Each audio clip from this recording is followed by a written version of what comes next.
berpikir inilah kita berbeda dengan semua makhluk yang lain. Kemudian akal juga anggota tubuh kita, organ.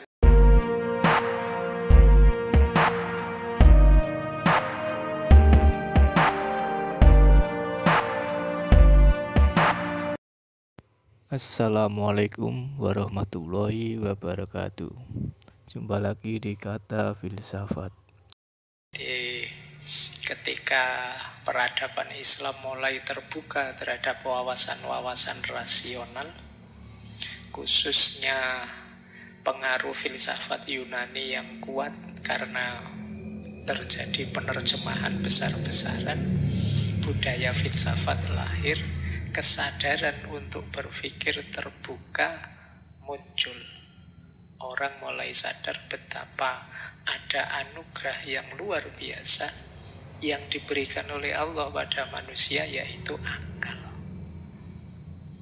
Ya, meskipun nanti di pengembangan gagasan akal ini mungkin karena saking jengkelnya atau gimana, Ar-Razi ini melihat situasi terus sampai bablas bahwa akal itu luar biasa. Ya, dengan keluar biasaan akal itu sebenarnya manusia tidak perlu nabi, tidak perlu Al-Quran. Asal akalnya sehat, itu sudah bisa menemukan kebenaran.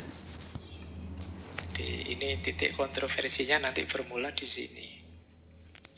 Jadi kata beliau, akal itu karunia Tuhan yang paling besar. Kemudian kelebihan keutamaan manusia di atas makhluk lainnya. Makanya kalau ada orang kok anti dengan akal, tidak mau berpikir, ya sebenarnya dia sedang mengingkari nikmat anugerah Allah yang besar. Ya meskipun tidak ekstrim juga, berarti akal saja ya Pak, wahyunya tidak, ya membacanya tidak begitu. Ya semuanya kita syukuri, semuanya adalah bukti cintanya Allah pada kita. Kita ya diberi akal, ya diberi wahyu. Mungkin Allah juga khawatir manusia ini kalau wahyu saja tidak ada yang nonton, bisa sakar PDW cara membaca wahyunya, terus kita dianugerahi nabi juga dan lain sebagainya.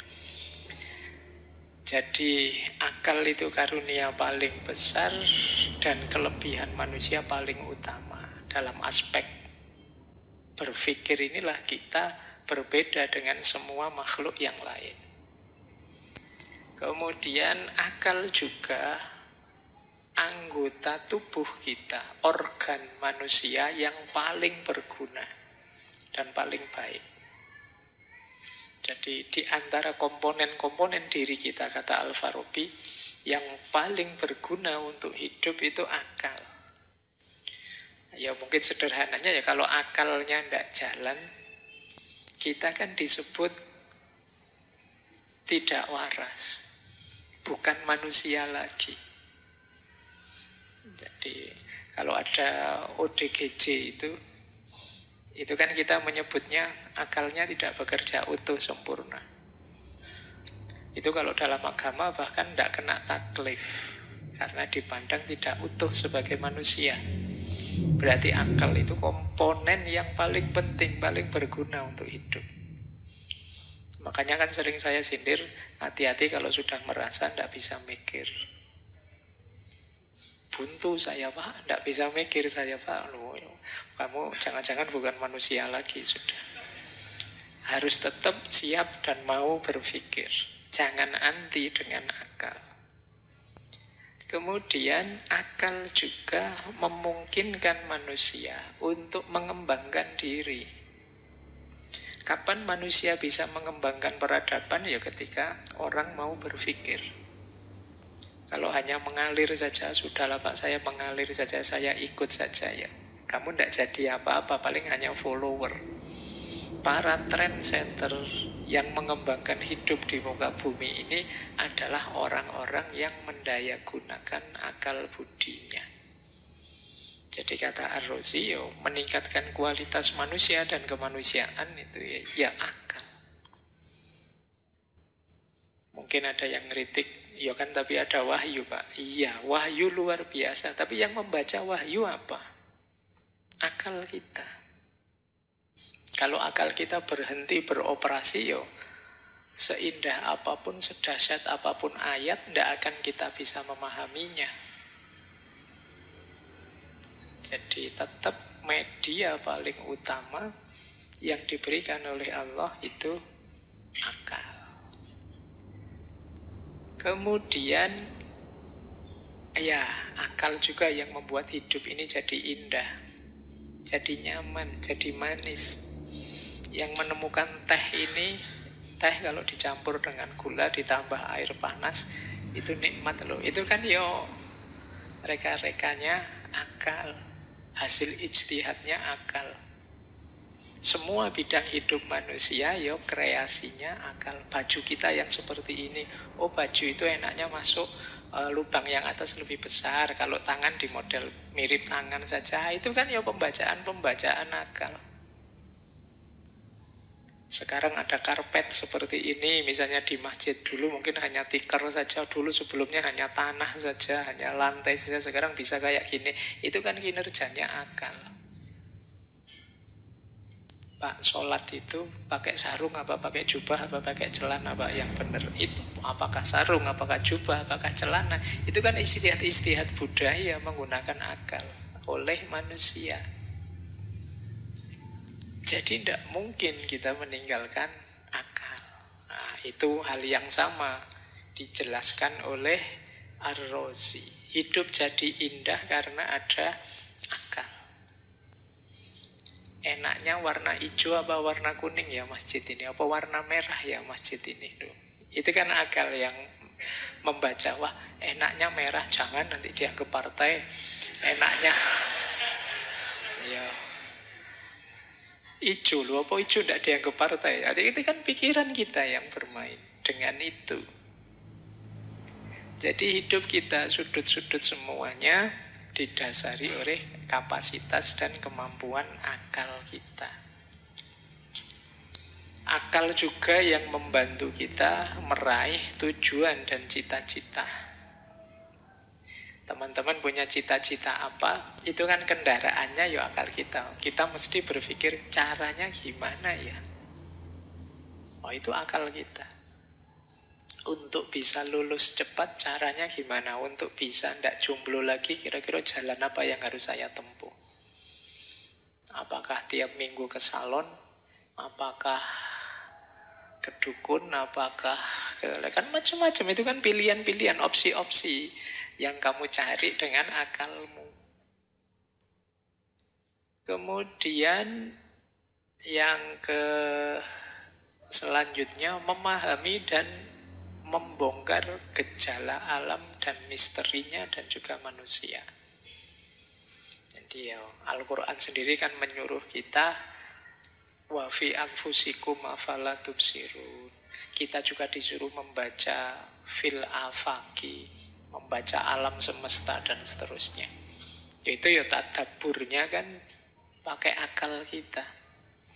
Ayat-ayat Allah itu yang diperintahkan untuk kita baca dalam Al-Quran kan ada 4 itu kan. Ada ayat qauliyah yang tertulis ya Al-Quran itu.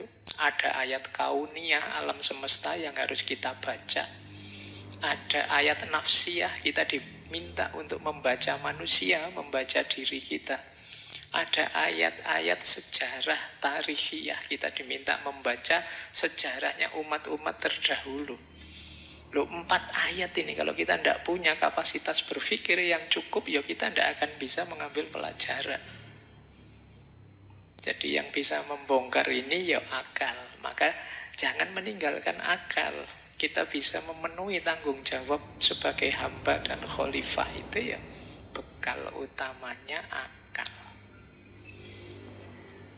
Nah, kita lanjut ya.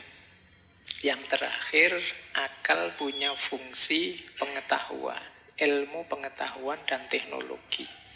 Yang ini mendukung dan menunjang hidup kita. Kalau ini sudah jelas, di kampus-kampus, di sekolah-sekolah, itu ya olah akal. Saya tidak bilang akal itu satu-satunya atau puncaknya, tapi akal itu sangat utama. Kalau kata Ar-Razi bahkan paling utama dalam hidupnya manusia. Bahkan ada hati, Pak. Ayo, hati mungkin untuk aspek orientasi hidup dan tujuan.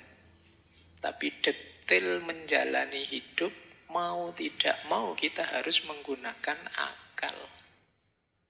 Kita disuruh misalnya oleh agama menutup aurat. Ya mau tidak mau kan kita harus berpikir teknologi yang seperti apa yang membuat saya menutup aurat itu. Kita diminta misalnya mencari air bersih untuk wudhu. Itu kan kita tetap harus berpikir air bersih itu yang seperti apa, cirinya bagaimana dan lain sebagainya. Sholat harus menghadap kiblat loh. Itu kan terus, itu gunanya kompas itu antara lain itu loh. Dan lain sebagainya. Oke, zakat itu 2,5%. Itu kan kalau kita tidak bisa matematika, mikir pakai akal. Ya puyeng juga mikir 2,5%. Belum warisnya. Belum apalagi zakat mal. Belum itu kan hampir di setiap aspek peribadatan kita perlu kemampuan berpikir yang cukup. Kalau tidak bisa ngitung nanti puyeng loh. Tawaf 7 kali, nanti misalnya habis 1, 2, 3, setelah 3 berapa ya boleh nggak nyampe 7 nanti atau lebih dari 7. Itu kan hitung-hitungan juga. Oke, baik. Jadi ini nanti jadi basic filsafatnya Ar-Razi. Beliau seorang rasionalis sejati. Bahkan nanti kalau benar gagasan-gagasan beliau yang kontroversial itu sampai di titik bahwa akal bisa mewakili apa yang disampaikan Nabi, apa yang dalam Al-Quran. Asal akal kita sehat saja, kebenaran dan kebaikan pasti bisa kita temukan. Tidak harus dibantu Al-Quran, dibantu Nabi. Itu Ar-Razi. Belum, teman-teman boleh setuju, boleh tidak ya. Nanti ngajinya dipotong itu tok saja. Nah, terus di-share, viral mesti.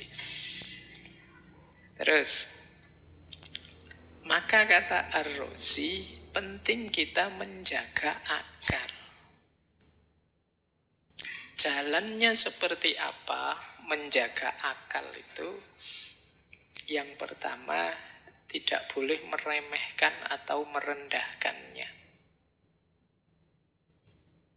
Jadi, yo kita hormati, kita muliakan.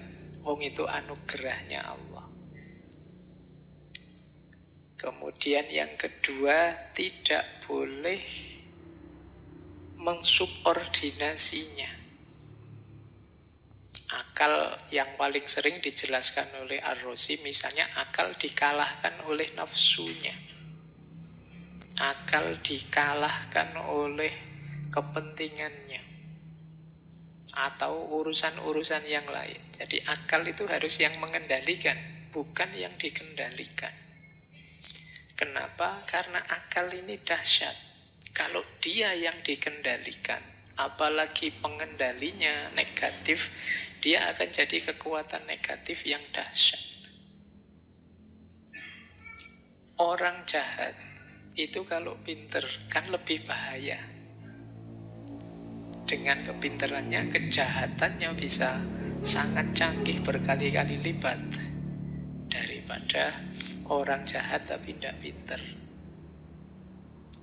Mungkin ada orang jahat tapi tidak pinter, mau maling assalamualaikum dulu misalnya. Ya kurang pinter, permisi dulu misalnya. Itu contoh sederhananya. Tapi kalau dia pinter, maling tidak ada yang tahu. Korupsi bertahun-tahun se-Indonesia tidak ada yang tahu. Itu biasanya pinter orangnya. Jadi akal bisa jadi kekuatan sangat dahsyat. Maka dia jangan diperintah, jangan disubordinat, jangan ditaruh di bawah. Dia yang harus jernih menata dari atas. Itu pandangannya Ar-Razi. Kata beliau, manusia harus berkonsultasi dengan akal dalam segala hal. menghormatinya dan senantiasa bersandar kepadanya, mengelola urusan-urusan sebagaimana diperintahkannya, serta menghentikannya manakala akal memerintahkan demikian. Ya ini mungkin belum sampai pada bab bahwa akal juga ada batasnya. Kemudian sejago apapun pemikiran seseorang, ya tetap dia ada batas dan limitnya. Bisa keliru, bisa meleset, dan lain sebagainya. Jadi ini masih, kalau bahasa filsafat itu universalianya, secara umumnya begini. Ya untungnya kita sudah banyak ngaji, termasuk tentang batas nalar seperti apa saja. Tapi ini kembali ke era awal ketika banyak orang yang masih tidak percaya dengan pendekatan-pendekatan rasional. Oke, kita lanjutkan. Yang ketiga ini tadi ya, hati-hati. Jangan sampai akal kita dikuasai oleh nafsu. Nafsu itu akan jadi cacatnya akal. Jadi nafsulah nanti yang akan menyelimuti dan menyimpangkan orang dari jalan lurus dan tujuan yang benar. Nafsu akan mencegah orang berakal menemukan petunjuk hakiki dan keselamatan yang sejati. Jadi kata Ar-Razi, lawan besarnya akal itu nafsu. Baik, jadi poros utama hidup itu akal. Kita jaga kesehatannya baik-baik, biar kita tetap bisa berpikir jernih, menemukan kebenaran.